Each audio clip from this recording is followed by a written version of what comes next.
Let's skip to the good part.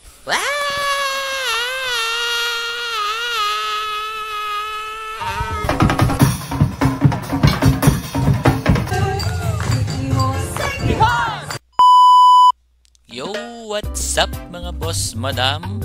Sarge Fam, and today's video, I really fall in love na talaga sa Sikihor. O diba? So ito yung first stop namin, McDonald's Kabangkalan. Katapos yan, pupunta kami sa may Dumaguete at saka nag-lunch din kami dito sa may Sansribal, no? Sosyalan dito, bossing, no? Sansribal Bistro Dumaguete. Hindi ko na pala pinakita yung aming ulam, no? Kasi medyo sosyalan. Saka ice tea yung ma-afford namin. So, unfortunately, hindi kami nakaabot ng 2 PM. So, ginabi kami, bossing. 6 PM trip na po ang aming inabutan from Dumaguete to Sikihor Island. Okay. Alright, so yung ating kapitan ng barko, tumawag na sa amin kung sino daw ang may sasakyan. Hindi nang bumaba. So, mapakit na kami dito sa may Casa Kugugug, Sikihor. Ang ganda ng lugar, bossing. This is the hotel, no, ng i-stay namin dito for 3 nights and 4 days. Okay, so very accommodating sila dito, bossing. Akalain mo, pagpunta namin dito, may nakada silang welcome drinks, no? Kasi alam nila na pagod kami sa biyahe. Ganun sila ka-very accommodating. Pagkatapos namin doon, bossing, masettle at saka pupunta na kami dito sa aming villa.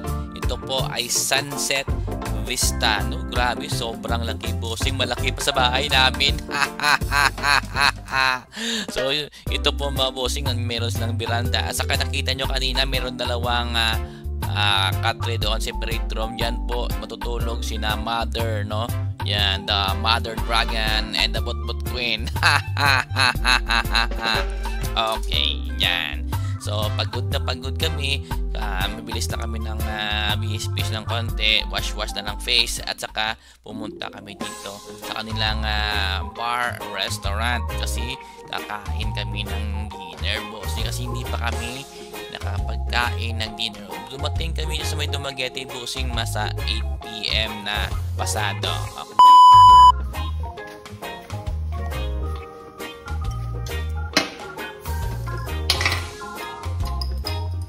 Dagdag pa. Ari kami dito sa Bunggano, naglalaliwa. Kasi nanay ang shout out na yun. Shout out sa mga bata, sa mga mag-work. That's it. Shark TV out. Parang loko-loko. So ito na si Junakis natin, no? So tinanry niya yung kanyang binili na bathrobe, no? Yan, saka sayaw-sayaw, no? Kasi mahilig siya manood sa shorts at saka sa TikTok na mga bagong trending na sayaw, di ba? Oh, grabe, ang galing sumayaw ni Junakis, oh. Talong-talo niya pa yung dalawang lula niya. And the morning, bossing, gumising tayo na siguro nasa 6:30 in the morning kasi maghahanda na kami dito, bossing. Pupunta kami sa kanilang bar and restaurant para kumain ng aming breakfast. So tinanong ko dito, bossing, yung aking mother kung ano ba yung kanyang gustong ulamin, no? Yan. Ay, ito mga ito. Mamahaw tagali. Mata. Ano na ito? Kaya punta. Uy, kung ano ang mga ilang sudan. Selena, ano sudan ta?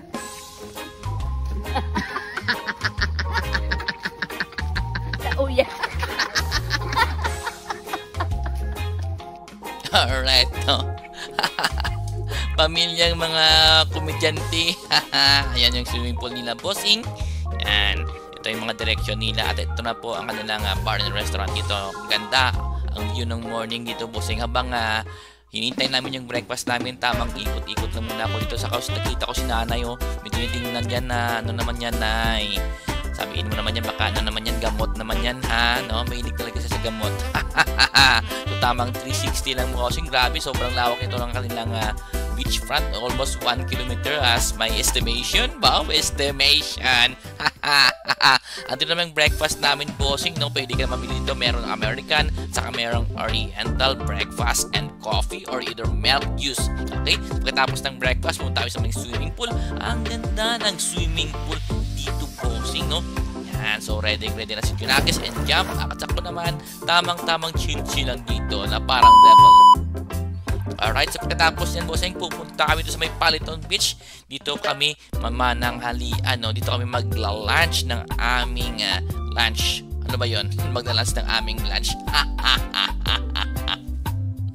Yung Paliton Beach pala, bossing, maganda dito, bossing, pag sunset. Alright, so medyo hindi pa sila ano kasi inabutan daw sa ito ng bagyo last time. Nakalimutan ko anong bagyo, so ganito kanilang itsura ng kanilang turo-turo dito. Pero anyway, fresh yung kanilang turo-turo dito, especially the fish and the seaweeds, no? So I ordered the fish and seaweeds sa kanilang turo-turo dito. At saka yung in front ng turo-turo with bossing, pwede ka mag-swing, magpa-picture-picture, at saka pwede kayong lumipad. Alright, ito na po yung ating swing na tawag nito nila. Bay, mag-swing ka dito, bibigyan kita ng ng magandang human drone. O, diba? Alright, ito kasi yung kanilang extra income dito, bossing. So, wala namang bayad actually dito sa ganitong drone. Mag-donate ka na lang sa mga tao ditong nag-human drone. It's up to you, no? Kung bibigyan mo ng 2,000 or 10 piso.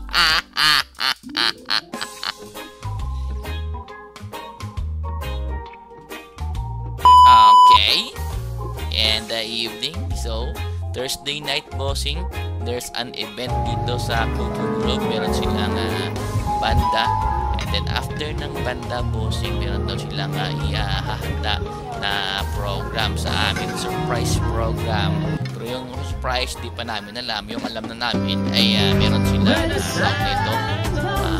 fire dance after ng banda. Okay, so nakita ko na yung mga drummers natin. Ito pala yung mga drummers. Ito yung talaga yung mag-drum sa fire dance. Pero talaga, uy! Yan. Enjoy the night po na, bossing. Kasi naman talaga. Okay, pagka morning, dito na kami nag-lunch sa may Baha Bar, no? Isa sa mga recommended ng mga idol nating food travel and tawag nito, lifestyle travel. So ito yung Baha Bar. Malapit na dito sa aming sa may aming hotel. Siguro nasa 3 or 2 kilometers, no? 2 to 3 kilometers lang. Nandito na kami sa may Baha Bar, no? Sa circumferential. Along dito, bossing, sa may San Juan, Siquijor. No? Maganda yung bar dito, bossing, no? Parang mafe-feel mo talaga yung nasa Siquijor ka, no?